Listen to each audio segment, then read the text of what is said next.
Hop blog, man. This is where underground hip hop lives, man. We got Ric Scales. Peace, peace, peace. What's happening, y'all? My name is C3. It's Armando over there running the ones and twos and all the stuff that make this mobilize. You feel me? So we finna go right into it. They go, they go. Yes, sir. Yo, C3, how do you like that title? Where underground hip hop lives. It's classic. You know what I mean? It's I mean, because this is the spot. So this is where it lives, where underground hip hop lives. You feel me? Yeah, It's only right. we have a very special guest today. You know, it's been a few years now where we've been reaching out to you, Rick. Yeah. And it's just like I didn't even know you were from San Diego. Yeah. I just listened to this content and the substance, and you're Yeah. dope. Hey, You know I what I'm saying? appreciate it. And Nah, for you to certified. take some time out of your day to come to downtown LA and visit us at our headquarters, man, it means so much, brother. Hey, and I appreciate it. It means a lot to me to even be up here. You know what I'm saying? Like the fact that, you know what I'm saying, y'all reach out to me to come do these type of things, that's everything for artists. You already know.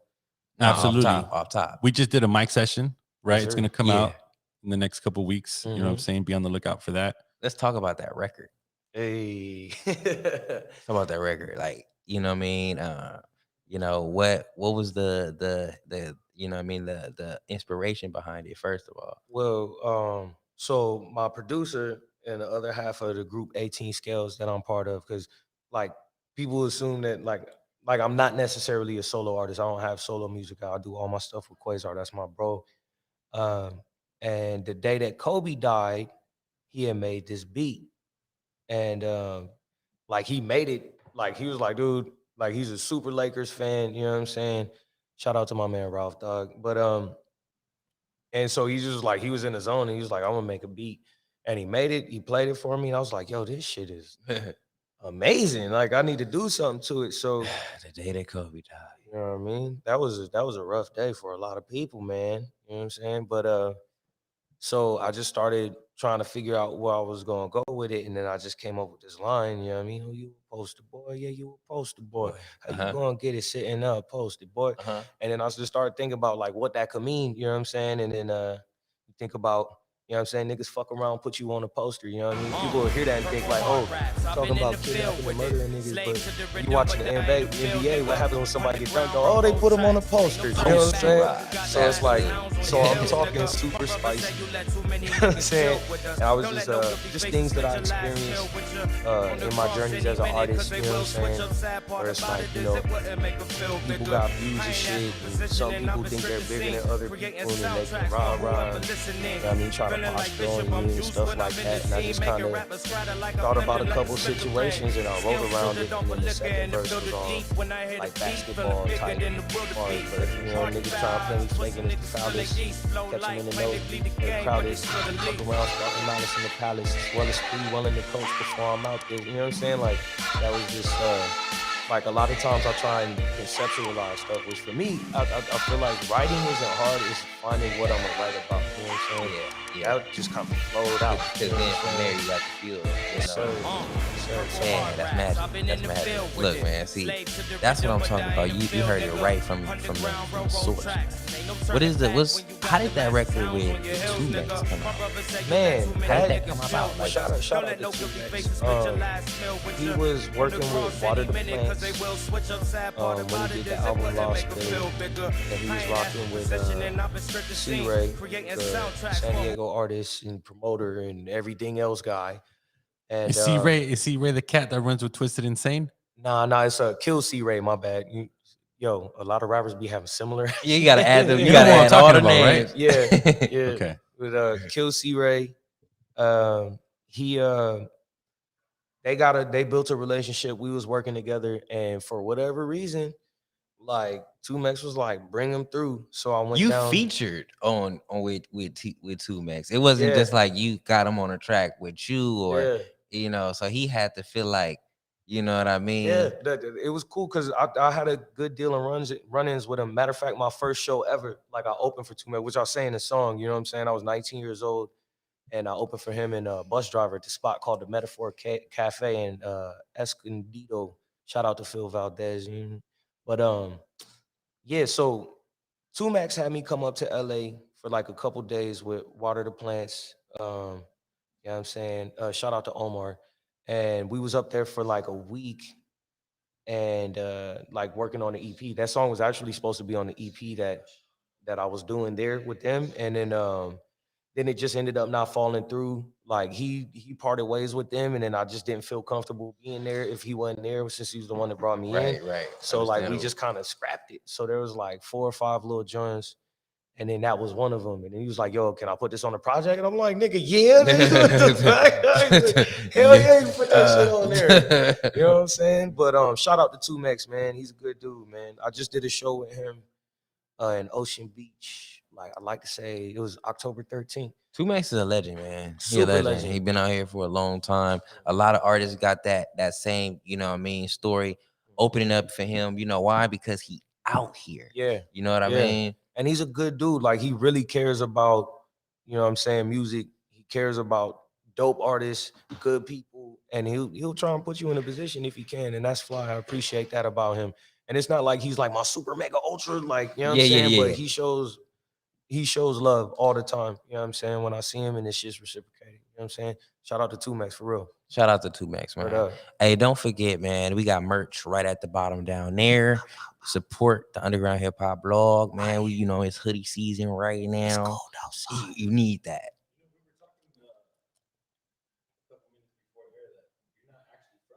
Nah, I'm not from San Diego. Yeah, I've been out in San Diego since I like to say like 2004, 2005. Um, but I'm originally from Missouri. Like I'm from Columbia, Missouri. I lived a gang of places. I moved from Missouri to New Orleans, from New Orleans to Honolulu, and then from Honolulu to Raleigh, North Carolina, and from there to here. All right, let's talk about like um timeline. Like where were you and what ages and like where did you pick up Okay. your most experience? Was it like, you know what I mean, in Missouri? Because they say you know, where you go to high school, Yeah. you know what I mean, that's the spot. You Yeah. know what I mean? Or middle Yeah. school, high school. hmm You feel me? So I was born in Columbia, Missouri. From there, I think I was about 12 when I moved to New Orleans. Okay. And All I right. think That's a I divine. was, That's a defined age right there. yes, sir. 12. Yeah, we was in the ninth ward and shit. It was interesting, but that's where I got more acclimated with hip hop. Like as What was know you what I'm saying? listening to? When I first started, I got into I got into like bounce music and like fucking like gangster rap, like local southern shit. You know what I'm saying? I was really into Cash Money when I first started rapping. Yeah. I used to rap like BG, rapping about shooting niggas and shit I don't be doing. Right. And then That's what we hey, that's the, you know what I mean? That's how it starts. You know? yeah. But then I think I was about 14, and then I heard I think it was a War Tour by Tribe Called Quest. Mm. On a video game. It was Thrasher Skate and Destroy. They had the coldest soundtrack, bro. Like they had Just to Get a Rep, White Lines, King of Rock. They had the Ultramagnetic MCs, House and Things, and all that. And it was something about that Tribe Called Quest shit that I had heard it before, but that was the first time I heard it. And I was like, wait a fucking minute, dog. Yeah. And I went down the rabbit hole, and for a minute I was on some hoo-ha, like, you know what I'm saying? And then like eventually it just kind of developed into what it is today. But when I left from New Orleans, I moved to Honolulu. My mom sent me to live with my pops. He was military. Okay. And That explains. I was going to this high school in Moanalua Street. And I had just decided that summer when I moved there, I'm like, I want to get good at freestyling.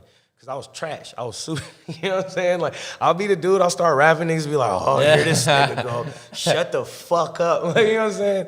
And I just spent that whole summer like downloading fucking Dilla beats and shit, you know what I'm saying? Back when he was JD, you know what I'm saying? Still. And then I just freestyled all summer. And then the very first day of school, they had this area called Black Street, which is where all the niggas was at. Black Street. You know what I'm saying? Black Street. It was mostly all the military cats, but it was a place that for years prior and years after, and the last time I heard about it was still the same. It's just where people cipher at. You know what I'm saying? Yeah. And I got in the cipher and I was like, oh, nigga, this shit is the greatest shit ever, nigga. Like, you know what I'm saying? Got that feeling. And it became got the feeling. Yeah, and like Honolulu, I haven't been there since 2003, but for me, that was a very big growing spot for me as it pertains to hip hop. I learned a lot about myself. Learned a lot Who about. did you start listening to then? You know what I mean, or was you listening to? When I was living in Honolulu, I listened to a lot of Talib. I listened to a lot of Mos. Like pretty much anything Native Tongues related. Slum Village became my favorite shit ever. My pops, me and him had heard Climax one day on like, I think it was on MTV, it was the video, and then we just drove all around till we could find it. We found it at some record store / comic book shop called Goodies in Pearl City.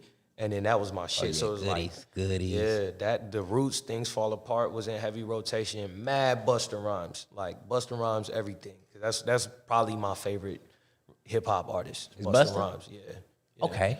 Yeah, And it actually explains your live performance, man, which is hype and live. You know what I mean? Thank you. Yeah. So you know what I mean. So with all those influences in Honolulu, when you left Honolulu, what age were you? I was 17. I was 17 years old, and then I moved to North Carolina. I tried to do the college thing. My mom was working at a HBCU. She was trying to get me to go. I went. Oh, so you spent your high school years in Hawaii? Well, my last two. Yeah, my first two was in New Orleans. I was going to Warren Easton off Canal, and then from there I went to Moanalua. What was that like? It was the shit. Like, you know what I mean? Like, to be honest, Honolulu is wild similar to San Diego. It ain't exactly the same, you know what I mean? But it's very similar, and I think that's why I got so attached to it, you know what I'm saying? Yeah. Even as it boils down to, like, the hip-hop scene that I was a part of there as a kid, it's like I'm still doing it now, you know what I'm saying? But, like, on a bigger level, you know what I'm saying? Because Right. we was battling, we was doing all that, you know what I'm Yeah, saying? but There was what B-boys. so that's what got you into battle rap was the Black Street? Yeah, Being on Black Street? Yeah, we used to battle each other every day. Like, you know what I mean? It became ridiculous. We had this teacher named Mr. Suapaia, and during, the nigga looked like The Rock. And when they would have the little study hall period, we would just go to his class. He let us do what we want. We would take all the desks, put them in a square, battle each other and shit. Yeah. You had that beef all week. Nigga, it's time to settle that there. You know what I'm saying? Type shit. And like, yeah, it just became it was just a really good outlet for me, you know what I'm saying? Like, because to be a kid that moves around a lot, like, you know what I'm saying, you always the new guy, you always, you know what I'm saying? So it's like you find a way to express yourself and as well as be able to meet people. Like, hip-hop has been, you know what I'm saying, my whole social life, you know what I'm saying? Straight up and down. Like, Hey, hip hop saved his life, man, and many others just like mine. Everybody that watched this, you know what I mean, this network, this is where underground hip hop lives. Don't forget, man, we got the hoodies at the bottom.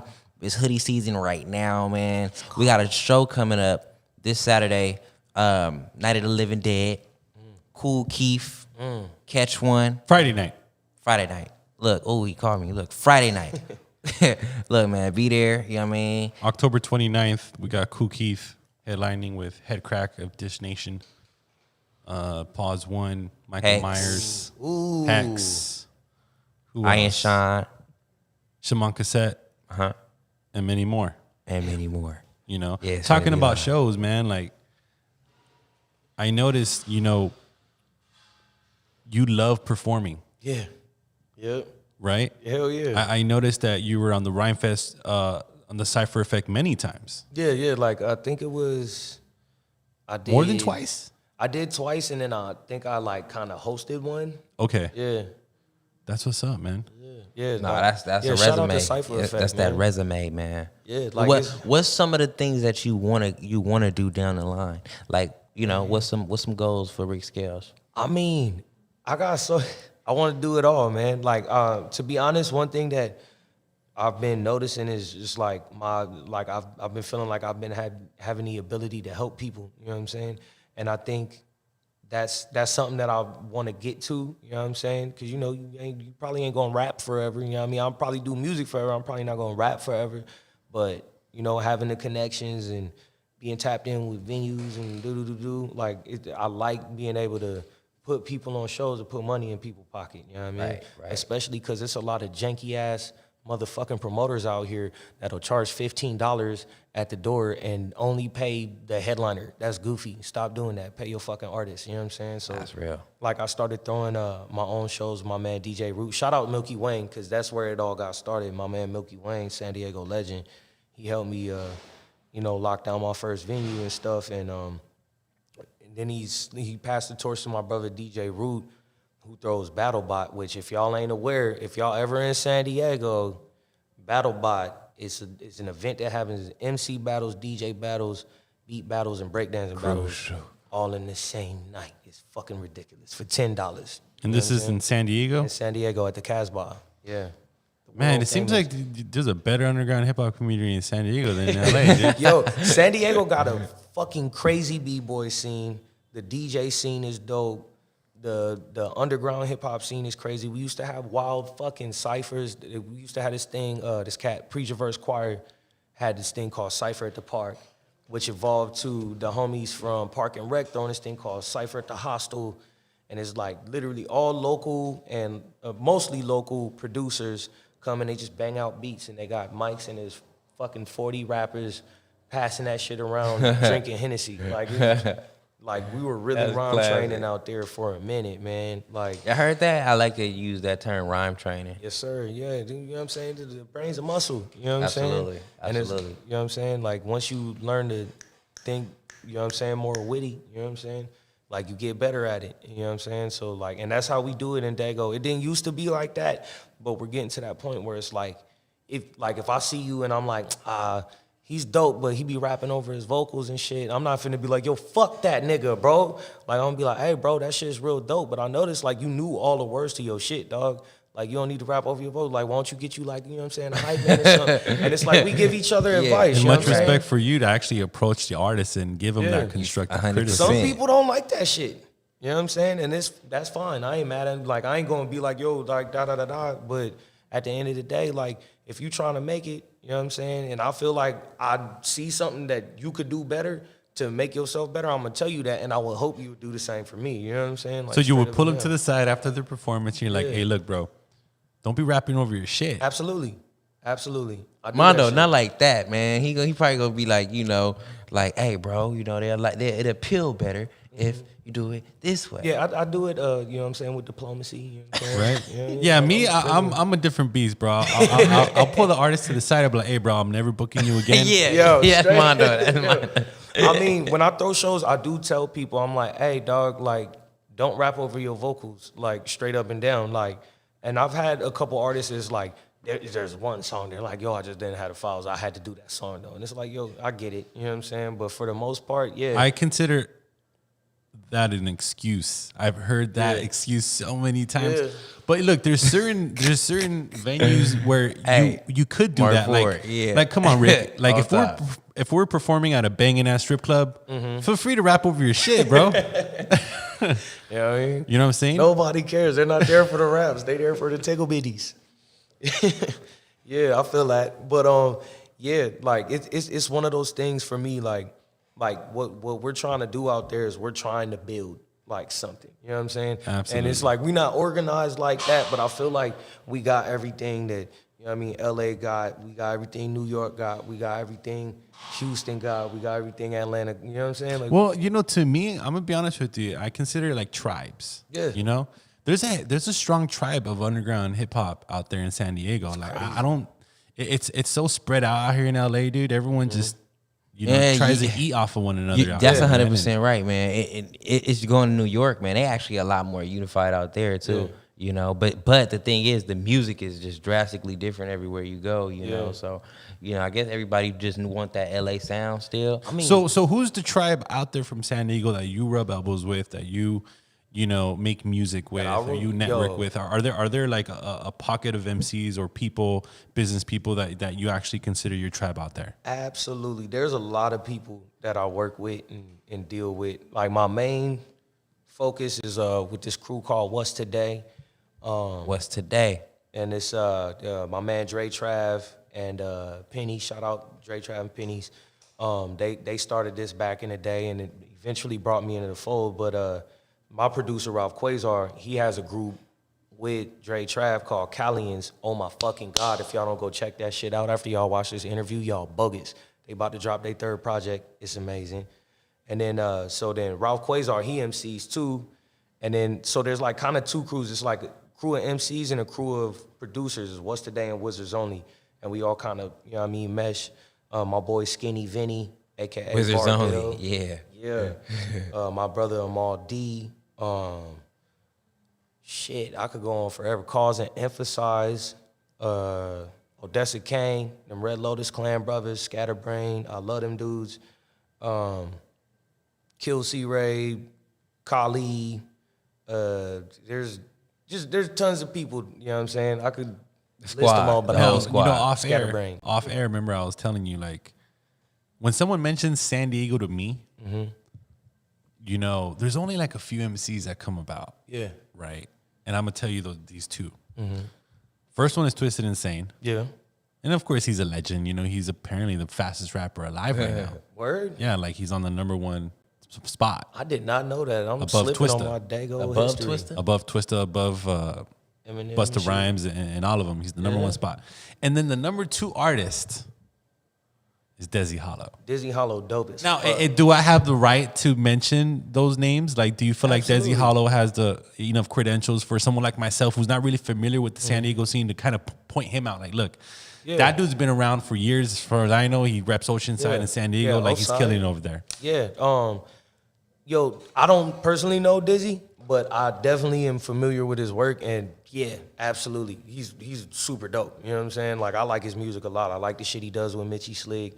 I like the stuff. Like, he's just got a lot of good music, man. His catalog is solid. It's definitely solid. You know, he there's always that EBT.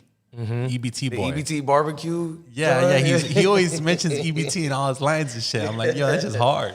Yo, them old side niggas really do that. They really be out there, the EBT barbecues, boy. Hey, EBT barbecues, man. You heard that shit, man. Hey, look, straight from the horse mouth, man. You already know this is Ric Scales. My name is C3, undergroundhiphopblog.com. You know, so make sure y'all tune in. Come rock with us, man. This is every Saturday. So, you know, San Diego.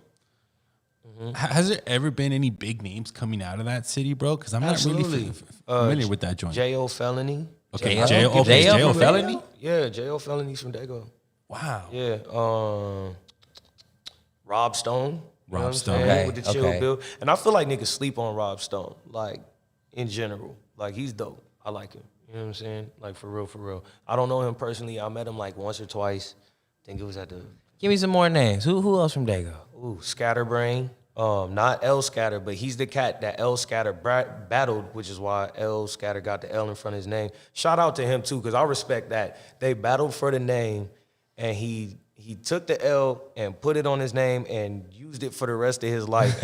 Yo, he's a dope ass freestyling ass cat and a good dude too. But the homie Scatter, him and his brother Odessa Kane are probably the hardest niggas out of Dago, in period, when it comes to this I've rap actually shit. heard of that name. Yeah, they just did a project called Expose the Matrix, completely produced by Scatterbrain, Odessa on all the. He said, cut a Nazi up, what? Bumping Mozzie in front of the White House, I don't give a fuck, 3 shots because it's funk. Roger, I'll give me that ounce and bounce. Ice Cube to QB, you know I graduated the body counts. Like, he really go off, and it, like, he does the MC shit, he does the activism shit, he do it all, and he's really real about it. You know what I'm So saying? DMT Media Brothers in the comments said that Chewy is out of San Diego. Nah, he's out of Sacktown, but he be out in Dago for sure. Like, Oh, okay. absolutely. Well, there it He's is. dope as fuck. DMT. He's from Sacktown, guys. Super dope. Fact check. Okay. I could be wrong, but that's what was that's what I was told. You know what I'm saying? Don't quote me on that. I'm sorry if I'm wrong, Chewy. I'm sorry. Don't get You me. know, what I like about San Diego are the beaches, man. Whenever me and my lady go out for a beach day, we always have to drive like an hour and a half out. They for sure got the Because best. I hate the beaches out here, bro. It's just Yo. There it's you go. disgusting There you go. compared to the beaches out there. The beaches out there are fly. I mean, there's some beaches that I don't like to go in the water and stuff. If I'm going to the beach, I'm going to like Oside, Encinitas, something like that. Man, You know what I'm saying? Mondo, you go Manhattan. You can go to Manhattan. Just don't go to Long Beach. If you go, Right. don't go to Long Beach. I'm just glad I don't live in San Diego because, man, I'll probably I'll always be in TJ like once a month. Yo, I be in TJ every other week with my boy Aim TJ doing shows on Revolution at Revolution. Revolution. Yo, they have a dope hip hop scene in TJ too, man. Like, they're building some fly shit. Yeah, I'll be out there fucking eating cheeseburgers and hot dogs and tacos and shit. Right. Yo, they got the little taco trucks out there. or not the little stands, and not even the taco. They have burger and hot dog stands. This is some of the best cheeseburgers I've had in my life. You know what I'm saying? They got a specific type of, you know what I'm saying? I don't know how to explain it. But yeah, I love TJ hot dogs and cheeseburgers. I still ain't hit TJ yet, man. I still ain't hit TJ. No, you just gotta go out there, go on Revolution. Like, people act like you go to TJ and you gotta be up in the whorehouses and shit. Like, it's not, you don't gotta do that. Like, you don't gotta do you know that. What I'm saying? I'm gonna go to Las Pulgas and dance bachata and shit. Like, you know what I'm saying? Like, that's what I'm gonna do. You know what I mean? And then go eat birria tacos outside after. You know what I'm saying? That's my whole thing. The nightlife out there is cracking. Super cracking. Right? Yeah. Like, you be like, all right, this time, everything about to close. Like, nah, they finna party. The first time I went to Las Pulgas, I was out there with my boy Asante. Shout out Asante. This brother started the first African water polo team. He moved out to Ghana and started a water polo team out on there. everything. Shout out to Asante. He's a MC, Sante. Yeah, he's Sante Prince. He go off. It was me, him, my boy Shaman, and my lady, and we was just out there. It was great. I forgot to point to the story and shit. So you not being from San Diego, now residing in San Diego, did you ever consider, because you know a lot of artists, not just rappers, but people in the entertainment business, you know, they move to Los Angeles. Yeah. You know, it seems like Los Angeles is like, you know, a dream come true sometimes for people. Absolutely.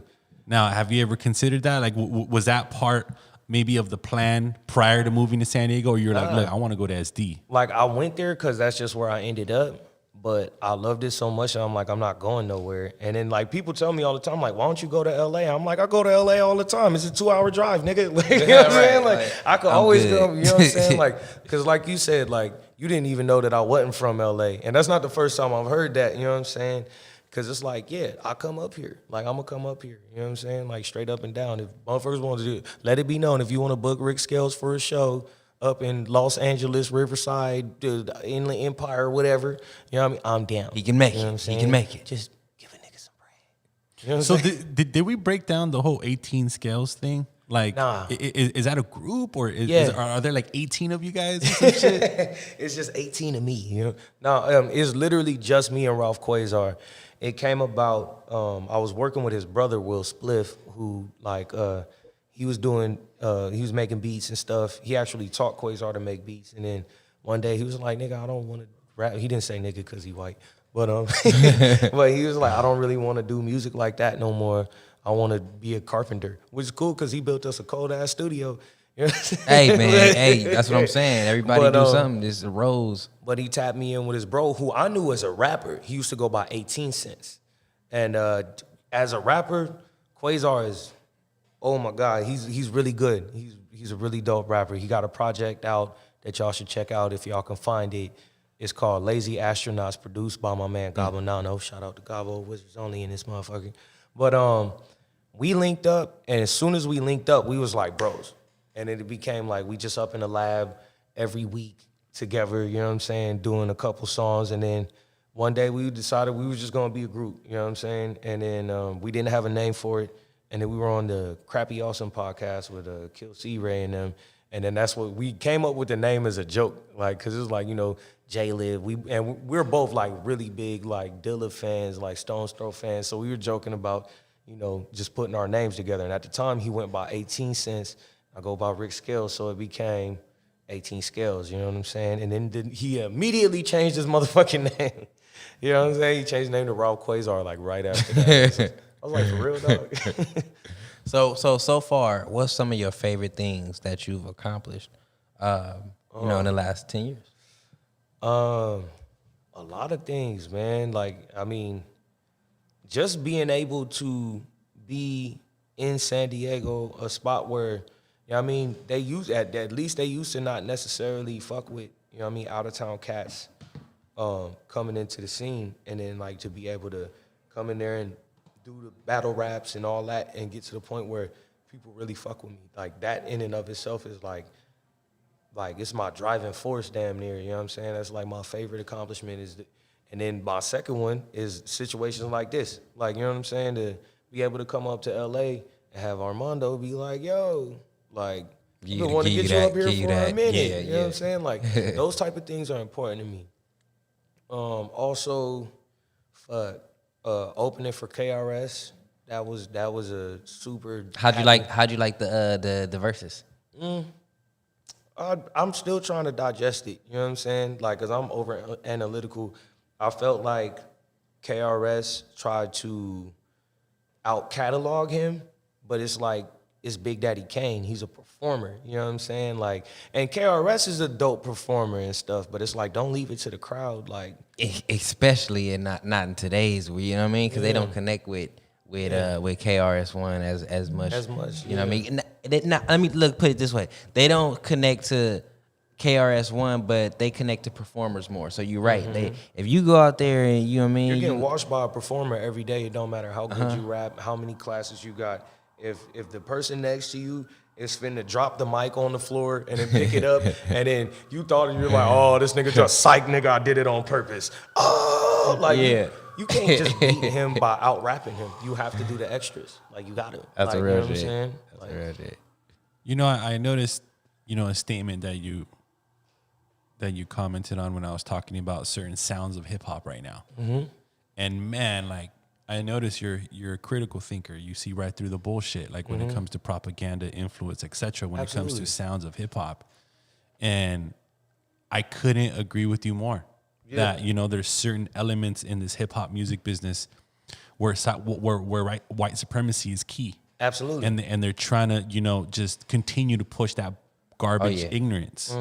You know, and I love that you're aware of that, because low key, I do run a podcast called LA Natives, man, and we try to expose all that bullshit and make people wake up and understand that, hey, look, at the end of the day, doesn't matter what you do, how you do it, you're still owned. And this is not attacking all white people, but there's a certain group of people out there that are continuing to control the masses and perpetuate bullshit through music. 100%. So, you know, I noticed that came out of your mouth, bro. Like, where do those feelings come from, or like, do you study up on that? Or I'm not gonna lie to you, I'm not very studious. You know what I'm saying? Like I don't really read a lot. So you wise. You know That's just what it is. you're just a critical thinker, right? Yeah, and I mean, I come from like, you know what I'm saying, a like mild activist background. You know what I'm saying, like stuff like that. You know what's crazy, my daughter? Well, we were talking about the whole crack era rap, you know, scene, that's blowing up right now. Even the and then Rick was saying, well, that's what they want us to do. Hey, look, see, the disassociation is crazy because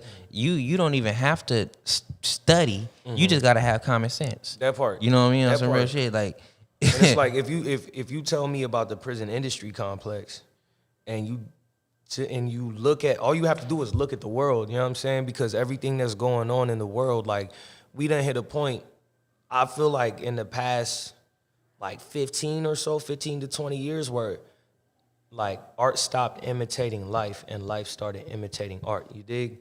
And it's like you see that. So when the most popular artist in the world is saying, "Yo, bitch, do this, do that," you know what I'm saying? Like people do it, you know what I'm saying? Like, and you can see in people's behavior, the way they dress, the slang. Cause you think about it, like Kanye West changed the game mad times for the better and for the worse. Like, you know what I'm saying? 50 Cent did it, and they did it together, and them going against each other and Kanye winning made it so like gangster rap became less prevalent, right? So now everybody's wearing little backpacks and fucking pink polos and skinny jeans and shit. You know what I'm saying?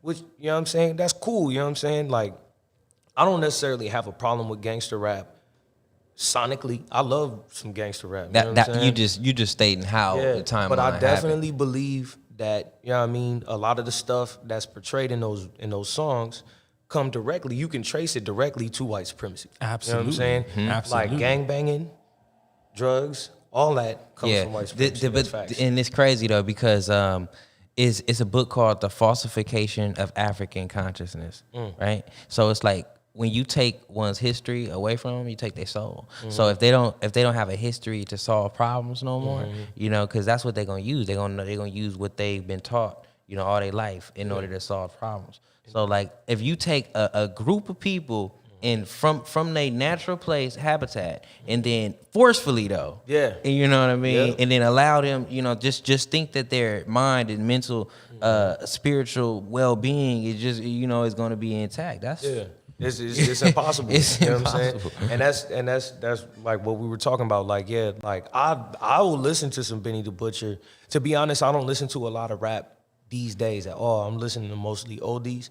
But when I hear Benny the Butcher, Conway, I like what I hear.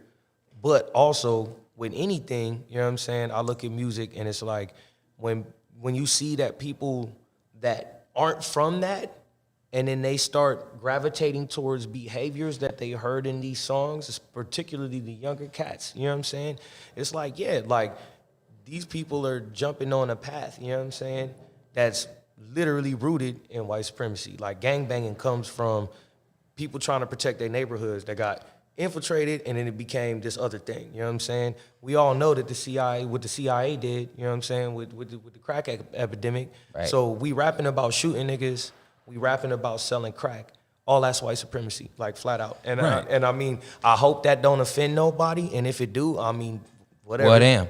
You know what I mean? And this is what I But it's always not- it's mention not a in my lie. other podcasts. We're not attacking all white people, but Nah. we do attack the white people that disrespect the earth, the land, the water, Yeah. the fire. Absolutely. And, you know, the people that are just greedy as fuck. Yeah. And unfortunately, we do live in a nation where white supremacy does exist. Indeed. You know, and gangbanging, you know, is it a coincidence that, you know, gangbanging usually involves killing your own kind? Yep. Yeah, 100%. It's programming. Absolutely. It's for sure Like programming. Asian gangbangers killing other Asian gangbangers.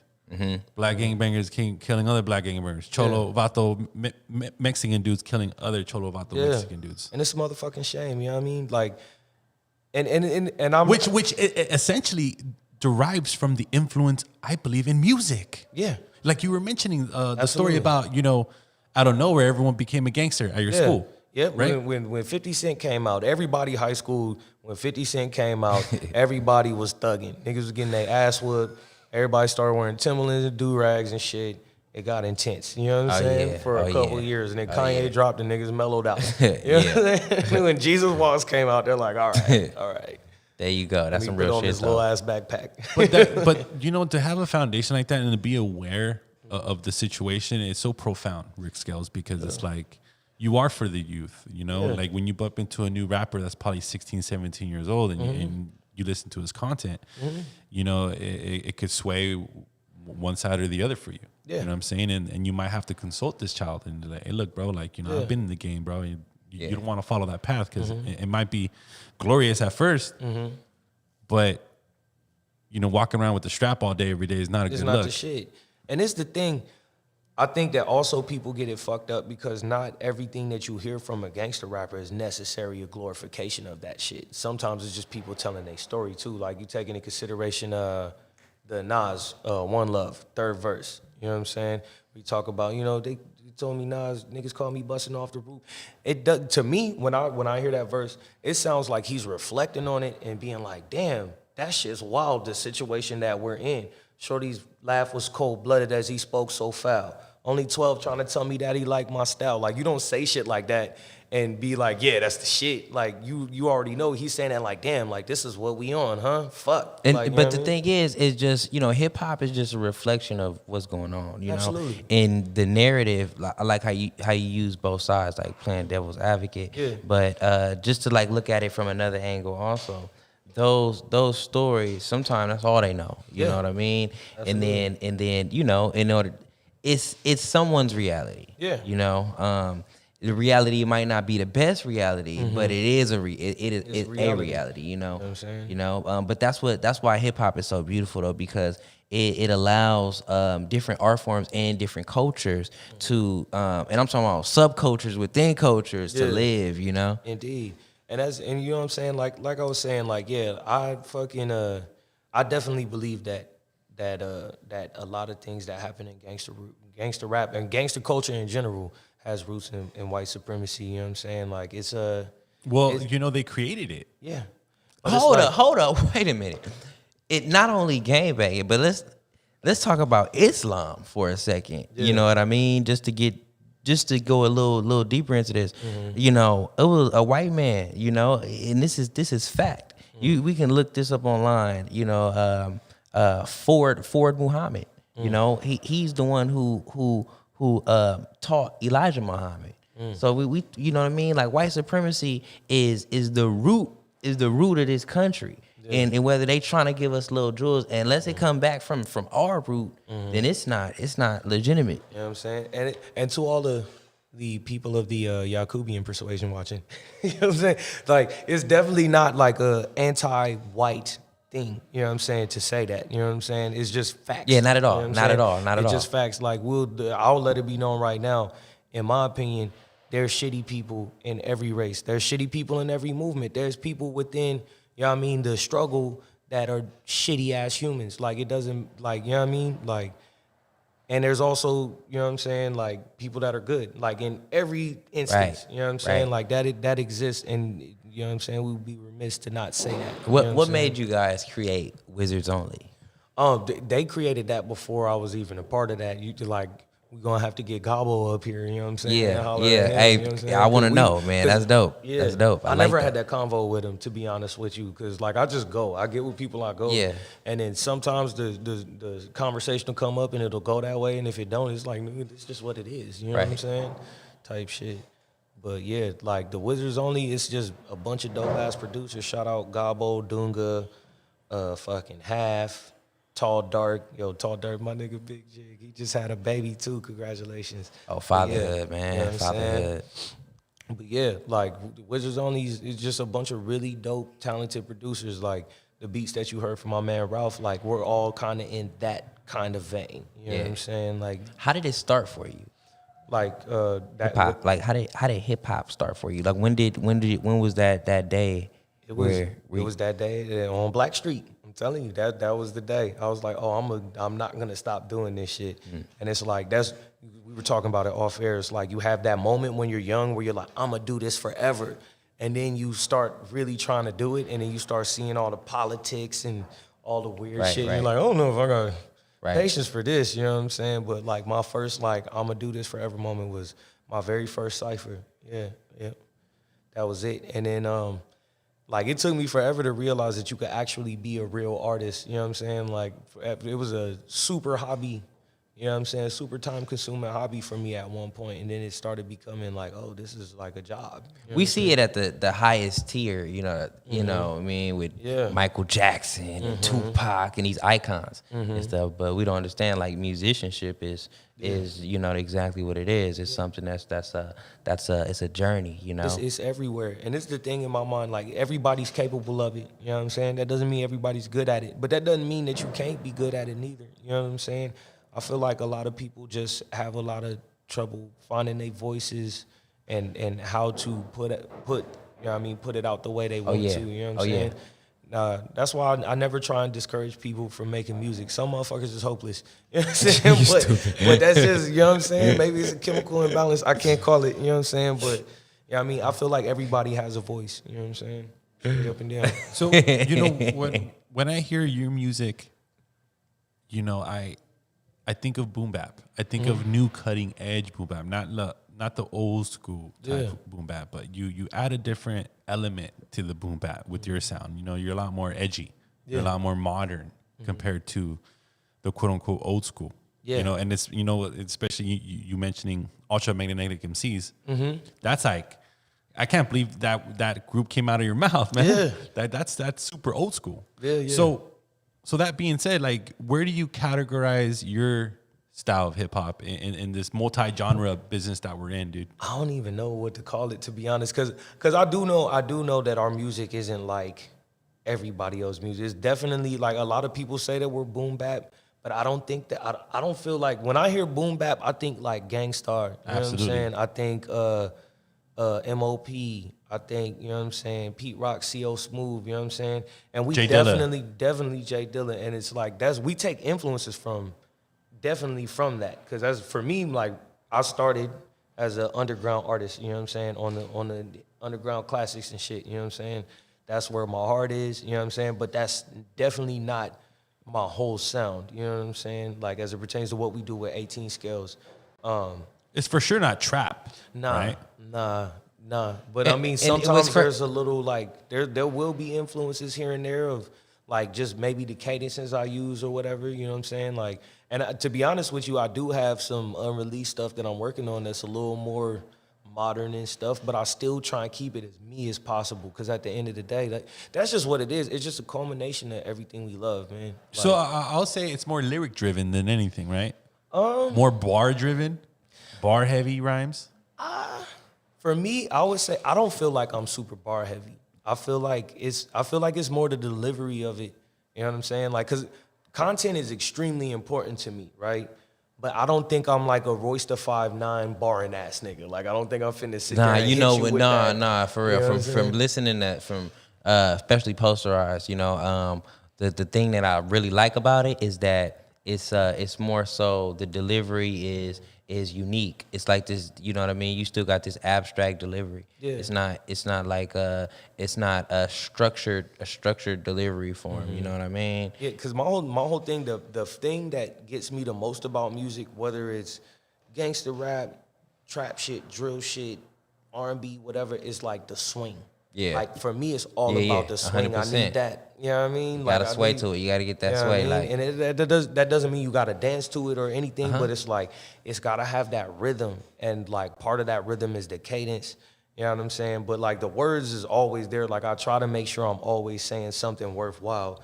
And I feel like I do use similes and metaphors and entendres and stuff. I just don't think I use it in the same capacity as other cats. You know so when you are in the studio, is it a party? Do you got all the homies smoking, drinking? Or do you keep it a little bit more exclusive? Because it seems like to me, bro, every rapper nowadays, dog, like, it seems like there has to be a party in those damn studios, man. I mean, it might just be me and Quasar and a big ass jug of Henny, like, you know what I'm saying, and some joints and shit. Yeah. It might be a couple more of us, but I mean, like, normally it's just we're there, we're chilling, like, we're bros. So we just up in the studio, we're smoking, we're drinking, or we're not. What's your process like? Is it like, you know, you freestyle everything, or is it like, you know, you write it down, or does it take you a long time to write verses? Are you like pretty? It's sporadic as fuck. I'm telling you, I'm like all over the place all the time. So it's like, some days it'll be like, we'll go in the studio, I might have a verse already, he'll be making the beat, you know what I'm saying? And it'll be like, oh, this go perfect, bam, let's go. Right. Sometimes we go in there and he's making a beat and I'm like, ooh, and I come up with something and I just start, you know what I mean? And now you making it as he go, and then it be done at the same time. Yeah. And then like, the process is different pretty much every time. Like, pretty much every time. Like, I don't have like a go-to, you know what I mean? And I've tried to do it in a sequential kind of, you know what I mean? But then, like, never works. It doesn't, like, I feel like I don't like to force things. So it's like, we just go to the lab and what happens, you know what I'm saying? But for the most part, it's a whole lot of weed smoke going on in here. But like, that's about it. We just go to the lab and just let it happen. Sometimes we go to the lab and we sit there for 4 fucking hours and nothing. Like, nothing. You know what I'm saying? We try. I might try and write something. I don't like none of this. Fuck that. Right. You know what I mean? He makes some beats. I'm not feeling them. We just chill. You know what I'm saying? But, yeah, the process, it definitely changes pretty much every time. Let's talk about this new album that you're working on. What are the new acronyms? Well, the last project we dropped, it was called FFO, and that acronym stood for Funkin' Only. It was gonna be for fucking only, but I was like, maybe kids want to hear some of this. I need to say this. Make it, you know what I mean? And literally all the songs are about my girl. You know what I'm saying? My lady Lupita, what's up, baby? but like, she's actually on the album cover. You know what I'm saying? Like, it's the picture of her, and then Quasar's lady she did a illustration over the picture of her to create that album, and it's all love songs, you know what I'm saying? Just some of them are happy, some of them are positive, some of them are about, you know, how we met or experiences and stuff like that. And that's dope. Yeah. And then the next project that we're probably gonna drop, because we got like 3 in the chamber, but we're still, you know, mixing, mastering, arranging, and perfecting it. It's gonna be FFO Volume 2, which is a fucked up future odyssey. Or Funky Future Odyssey, my bad, because then there's 3. See, I'm over here telling too much already. But it's a completely different concept, you know what I'm saying? But that sounds crazy, though. I like that. That sounds crazy. It's a little socio-political, a little bar heavy, a little like old school, like for the B-boys. Like, there's a little bit of everything in there, you know what I'm saying? It's like more of a culmination of like everything that we've done in our past 6 projects, you know what I'm saying? Like, yeah. So with battle rap, like, is battle rap like? First of all, when was your last battle rap? Like, how often you I did, at one point it was like once a month at least. I would do a battle. I would do like a battle. you once out a here? month. Yeah. Yeah, here. And then like maybe I'll be up there with like Rob the Champ at one of his battles and shit. You know what I'm saying? But they basically at BattleBot where I was doing it at, they kind of told me I couldn't battle no more because Why they say you could battle? because I won almost all that shit. And it had been like 5 years, and it was like enough already. You got a host or some shit. You know what I mean? Get this nigga a belt, man. Get this nigga a belt, bro. You know what I mean? But yeah, I haven't battled in a while, man, to be honest. And I kind of miss it, but also, like, I like just chilling and focusing on, you know what I'm saying, making music. You know what I'm saying? Like, I prefer that because, like... Do you feel like battle... Do when you battling, do you feel like you're creating chaos? And then opposed to just, you know, when you chilling and stuff, you could be in peace, like you said, you know? But is that like a thing? Not for me, because I look at it like dozens. You know what I'm saying? Like, and my whole thing is, if you battling around people that are respectful, it's sporting. You know what I'm saying? Like, because if like, let's say me and you start battling right now, and you start roasting the shit out of me, you know what I'm saying? I'm gonna have a hard time not getting excited about it because I like rap that much. Yeah, you know what I'm saying? Right. So when you coming at me like, oh, your head look like tarantulas on the back of your neck, I'll be like, ooh, especially if you line it up right, you know what I mean, with the right little cadence and rhyme scheme, I'm gonna get excited about it. So I'm looking at it as like, oh, it's like Kobe and Michael right now on the court. You know what I'm saying? Like, that's the way, and that's the way we do it in our, you know what I'm saying, section. You know what I'm saying? And it's more of like, cause we be doing freestyles over beats. We don't be doing like, and there is a bunch of like cats that be doing the dope written battles. Shout out to CRS and Shots Fired. You know what I'm saying? They got a lot of dope MCs and shit. Who are some MCs that she want to work with in the future? Like on a bigger level? Yeah, give me local and give me big. Locally, I've hella been trying to get some shit from Scatterbrain. I need one of them Infinity Gauntlet beats. You know what I'm saying? That's gonna happen. Odessa Kane definitely. Cause and Emphasize locally. There's a lot of people I want to work with and I'm gonna work with locally. On a bigger level, I would love to fucking work with Busta Rhymes. You know what I'm saying? That would be a dream come true. You say that's your favorite rapper? Yeah, that's my favorite. Like a Q-Tip or something like that. Like, I could sit there and name artists all day. Like, there's a lot of artists. Like, I really want. Who's that dream one? Like, hey, I got him. I got this artist. My dream ones all died. You know what I'm saying? I wanted to work with people under the stairs super bad. Like, before I even moved, I've never been to Cali until, you know what I mean? But until I came to Cali, obviously. Stupid ass sentence, bro. But people under the stairs, I always wanted to work with S1 and Double K. I actually got to open for them. And I ended up chilling with Double K, rest in peace, for a little minute. He's super cool, man. And those were cats that I always wanted to work with. And I always wanted to work with Dilla. Like, always wanted to work with Dilla. You know what I'm saying? For real. Yeah. Man, you carving something out, man. It's, you know what I mean? The legacy continues, you know. Where can they find you at? You can find me on Instagram at Ric Scales. That's RICSCALES. Also on Instagram at 18 Scales, that's 18 SCALES. Also on Instagram, Slapping Hands, if you want to stay updated on the shows that we're doing. That's Slapping with no G, Hands, SD. Facebook, I suck at Twitter. I'm not gonna lie to y'all. So I don't. Be Everybody on Twitter pretty like much sucks at Twiter, man. Is that part of it? Did I miss the point? Yeah, because I be trying to use Twitter, and I was just like, there's so much going on at once. Like, you know what I'm saying? It's a lot. Who do I send this to? Like, I did get retweeted by Don Cheadle once.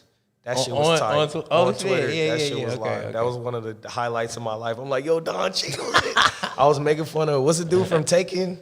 There's a dude from Taken. The white dude? Yeah. Hey, Mondo, what the hell is his name? I will kill you. Damn, take it. But Liam Neeson? Liam Neeson. My nigga Ray Al Ghul. Yeah.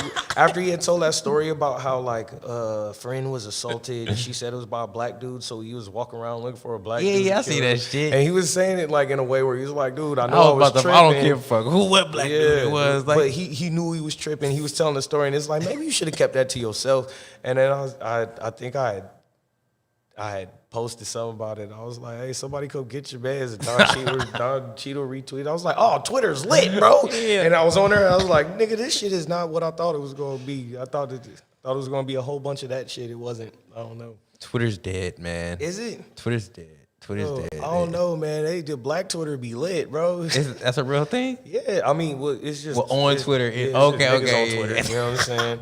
Like, anytime something happened, every nigga chime in. I'll just be seeing the memes. I'll be seeing We the got memes. him. It's Liam Neeson, yeah. You know It's Liam Neeson. Oh, shout out to my man, fucking MC Cause, bro. That's one of my favorite rappers out of Dago right there. For real. I just seen the Shout out to MC Cause, man. Tap in, man. We'd love to hear that music. You know what I'm saying? So since we're here, you know, what's your definition of underground hip hop? It's I used to have that, it had to be like conscious and but honestly, I got older and it's like that conscious shit is super whack sometimes too, because a lot of these people be funking fraudulent as hell. Ain't nothing worse than a fake woke nigga or like a fake positive nigga to me. You know what I'm saying? But to me, underground music is music by people that aren't on a major label, just by definition. You know what I'm saying? Like I think I like kind of outgrew that purist phase where it had to be a yes, y'all all the time. I'm a yes, y'all till I die. You know what I'm saying? But that don't mean everybody gonna do it. Perception has changed. But to me, underground music is independent artists. You know what I'm saying? Straight up and down. DIY. DIY as fuck. You know what I'm saying? And that's the way I see it. But I mean, deep down in my heart of hearts, like, you know what I'm saying? I always felt like, it's the real shit. It's the really real shit. The shit that's like, it's not cookie cutter. It's not, oh, we formulated this because statistically speaking, everyone likes fucking Jordans, so let's rap about Jordans. Like, you know what I mean? That type of shit. Like, to me, that's underground. It's the stuff that comes from the heart. And I'm glad that Jada, you know what I mean, got to take over the verses because he showed us a lot. Like, it's the elements. Mm-hmm. The elements of it, like, for example, a basketball player. A basketball player with fundamentals is going to be able to outlast, an artist a player who's talented, who's super talented, right? Mm-hmm. He be dunking everywhere, doing all this shit. But it's the little things, you know what I mean? You got that Ben Simmons jump shot. It's the structure, bro. Yeah. Like you see LeBron. LeBron had to change up his game over the years in order to become this. But the fundamentals. Feel me? Yeah, because he's not really a flashy player. He's not at all, you know what I'm saying? LeBron is the least flashy icon I ever seen in my life. Next to Tim Duncan, that ass. You know what I mean? Tim Duncan too. Yeah, Tim Duncan was always very unassuming and shit. You don't know what he was thinking ever. You know what I'm saying? But every now and again he get that crazy. Do the crazy eye. Yo, don't act like you ain't seen Tim Duncan do the crazy eye and shit. You be like, hey, that was a serial killer face, bro. It's kind of scary, dog. You know what I'm saying? It wasn't no like, what the fuck you say? It's like, I'll kill you. Like, on everything. Here's some cyanide. Don't play with Tim Duncan, bro. You wake up in a tub of ice missing your kidneys, bro. In San Antonio, and that motherfucker's in the middle of nowhere. Hot as hell with big ass mosquitoes. So, Rick, have you caught COVID yet? I did catch COVID. I caught it around my birthday. It was fucked up, August 13th-ish, like somewhere around there. That shit was whack. My girl got it too, and she went through it really bad because she got pneumonia with it. It was pretty scary for her. For me, it just sucked. Like, it was unpleasant, you know what I'm saying? Was it like a positive test, or you were just like, yo, I got COVID? No, I got sick, and then I got tested. I wasn't feeling well, but then my girl wasn't doing good, so then we took her to the hospital, and then she had it, and I was like, well, shit, I'll probably have it. But then I got tested, you know what I'm saying? And I had it, that shit. For me, it was just like a really bad flu, you know what I'm saying? But for her, it was a whole lot of extra shit. Damn. And I feel like we're both still kind of recovering from it, you know what I'm saying? Like, the effects are pretty lasting, man. Like, it's been fucking up my breath control. I don't like it. But also cigarettes. So, you know what I'm saying? I should probably. He said the cigarette with the cigarettes. You know what I'm saying? I'm over here. Well, it's good. It's good to know that you have the antibodies. You know what I'm saying? You know? Yeah, we out here. Oh yeah. Interesting you say that, because the ones they say that got over it, you know what I mean, or naturally and stuff. The Delta isn't gonna necessarily harm them as much. So how do you feel about, you know, people losing their jobs, Kyrie Irving getting kicked out of the NBA? Like, you know, like, what's your stance on all the bullshit going on right now? It's fucking hard, man, because it's like, who is anyone to tell anyone? You know what I'm saying? Like, this is a weird ass situation. You know what I'm saying? Like, and I can't say that you know what I'm saying, the world has never faced no, you know what I'm saying, pandemics or whatever the hell. But right, like for you, like for example, in LA, you cannot perform. You cannot perform at a venue. You can't walk into an event unless you prove that you're vaccinated. Yeah, I mean, and there are venues that do that in San Diego, and it's shout out to the Music Box, because they paid for me to get mine the same day. That was fly. I appreciate y'all for that. That was cool. But like for me, like, I don't want to get vaccinated. You know what I'm saying? I'm not saying it's wrong or right. It just scares me. You know what I'm saying? Like, I'll be thinking. And this is not telling people not to get it. Yeah, right? I'm not saying don't get it. I'm saying, for me, I think Tuskegee experiment. There we go. You know what I'm saying? Like, I get shook. So you are full. You are for personal choice. Yeah, and I feel like, especially if they didn't charge people to test the same day, but they do that because I feel like they want you to take it. And I understand why some people are so like, we gotta take it. We gotta, you know what I'm saying, the curve, you know what I'm saying? I'm not mad about it, you know what I'm saying? Oh, my son's up in here. Zay, you forgot how to use YouTube, man. I'm over here cussing so much. I'm sorry, son. You know, my son up in here. Say what up to my son, dog. What's up, bro? What's the deal, bro? Isaiah, my little boy. Don't be putting your government name on the internet, boy. What the hell? Hey, shout out Boo Boo the Prince too. But for me, like, I don't think it's okay to force anything on anyone, especially when there's not a clear outcome. You know what I'm saying? Of what, like, you don't know what's gonna happen in 5 years. Right. Like, you could, you know what I'm saying, 5 years from now turn into a motherfucking zombie. Yeah, interesting you say that, because, you know, in the NBA is actually they're trying to keep stories under wraps where people who's been reacting in the worst ways to the vaccine. Yeah. You know what I mean? So it's just a lot of stories like that where they're not letting us know. You think if this the government, bro. Yeah. This the government. They control what's coming out. Everything. And that's my whole thing. I don't trust our government. I don't trust, you know what I'm saying? I don't trust a lot of things as it pertains to, like, anything that the government got anything to do with, the medical shit, all that shit. I feel like all of it is cash grabs. Somebody's getting paid. 100%. You know what I'm saying? White supremacy. Mm-hmm. Ha! I wasn't gonna say it. You know, but it scares me personally. You feel it, right, Ric Scales? Yeah. You see right through this bullshit, right? You know what I'm saying? That's how I feel. And I'm not gonna say it's wrong or right, because who knows? There's a, like, 0.5% chance in my mind that our greedy capitalist government isn't, like, up to some fuckery, and they're really just trying to protect 1.5%. In my mind, you know, it's a slither. Like this. Yo, no, Zay, don't listen to me. Matter of fact, log off, son. Log off. But what's it called? I don't know. I don't know, and I feel like I would be whack to sit there and pretend like I do, because I'm not gonna sit there and say I did all the research. I just have a feeling. You know what I'm saying? That for me, I'm not comfortable with it. But also, like, people like my man Cause would advocate, like, yeah, it's a responsible thing to do, because he works in, like, you know what I'm saying, biology, he's some kind of fucking scientist or some shit. Like, you know what I'm saying, or something. He's not a scientist, but he wear a lab coat though.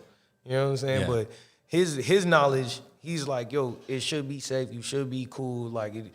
But me, I'm like, Tuskegee experiment though. Like, they gonna give they just gonna inject me with syphilis, bro. I know, I've seen this before. Like, you know what I'm saying? Like, I get paranoid. But, like, to me, I wish that people on both sides of that spectrum would come to the understanding that none of us knows what the fuck's going on. Even the people that knows what's going on, they can only know but so much until time tells. So it's like, yeah, maybe you don't get it, and then COVID just keeps getting worse and worse and worse and worse, and you turn into a fucking mutant or something. I don't know. But, Or maybe you get the vaccine and eventually there's long-term health effects. But there's long-term health effects from COVID. So you're kind of damned if you do and you're damned if you don't. Hey, people man. just got to chill out and let people make their decisions. I feel like at the end of the day, though, I believe in the mask mandates. I believe that people should wash their hands because there's a lot of unsanitary motherfucking booger picking ass niggas out there in the world. And I feel like long as you are considerate of the people around you, that's all that matters. You know what I'm saying? However you do it. You know what I'm saying? Ultimately. Hey, you heard it from Ric Scales, man. He told you exactly how he feel about it. You know what I mean? Right. Yeah, the other day I was at a Target. Yo, you call it Target too? Target. You know, with my lady, and there was like a couple just walking around with no mask. Yeah, that's bogus to me. I don't like that type shit. You know what I'm saying?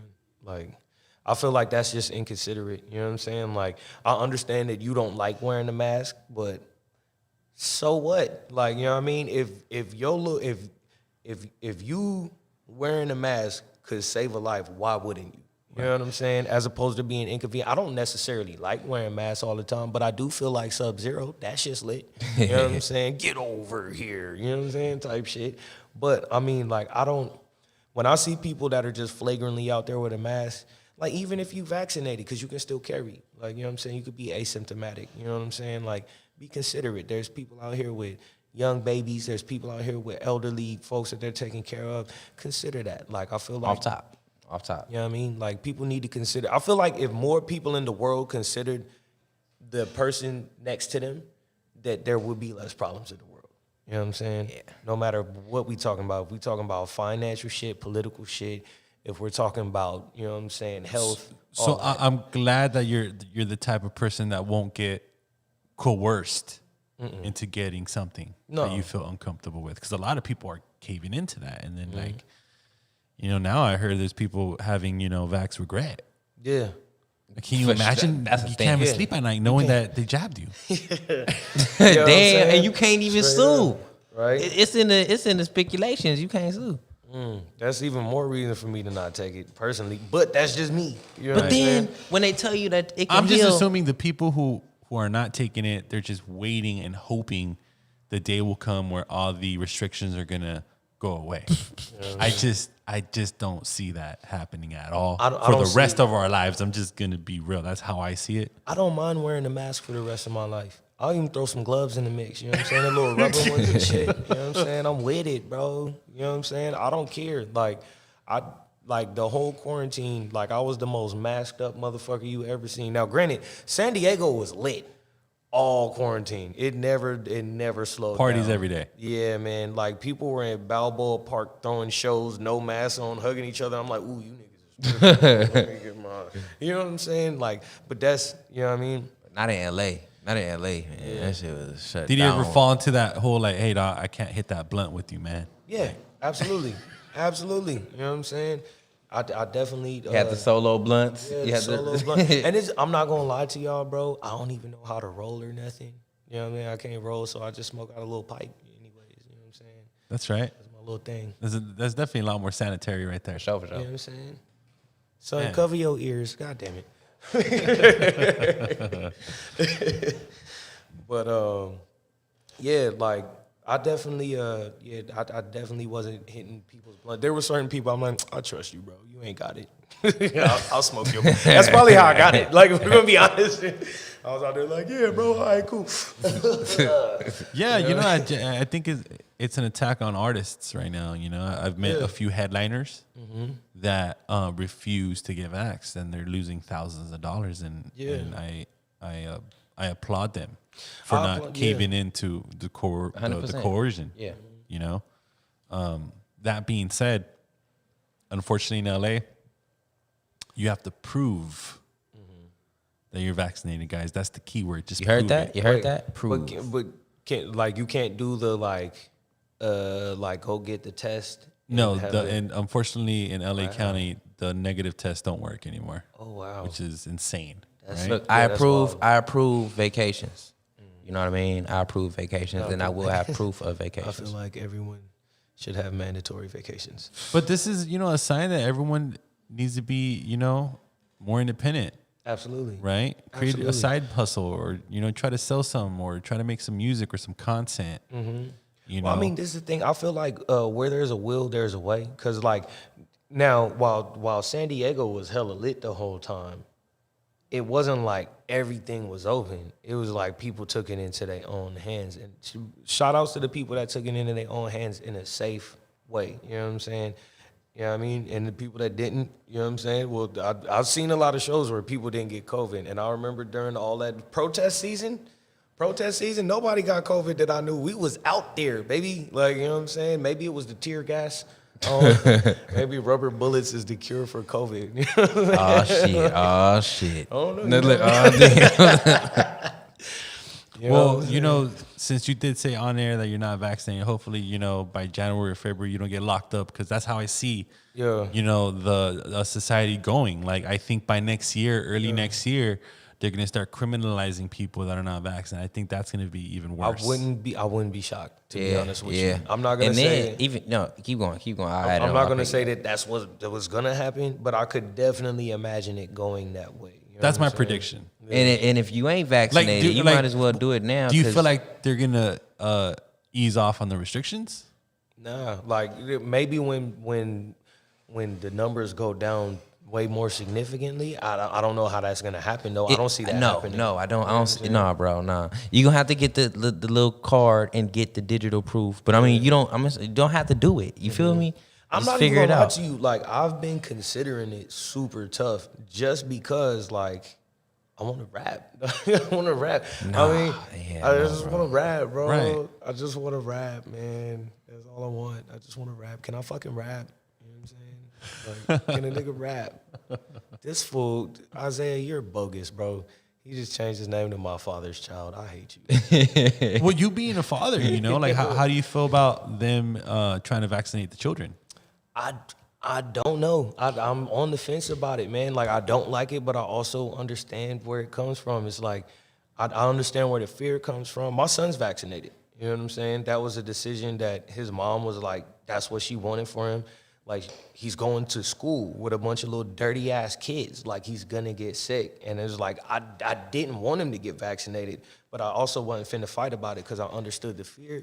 And, hey, son, you know what I'm saying? I'm sorry if you know what I'm saying, turn into a zombie. But if you get superpowers, that's lit, though. What if you get superpowers, though? What if the vaccination gives them laser eyes? That'll be lit. You know what I'm saying? I'm just playing. But I was on the fence. I'm on the fence about it.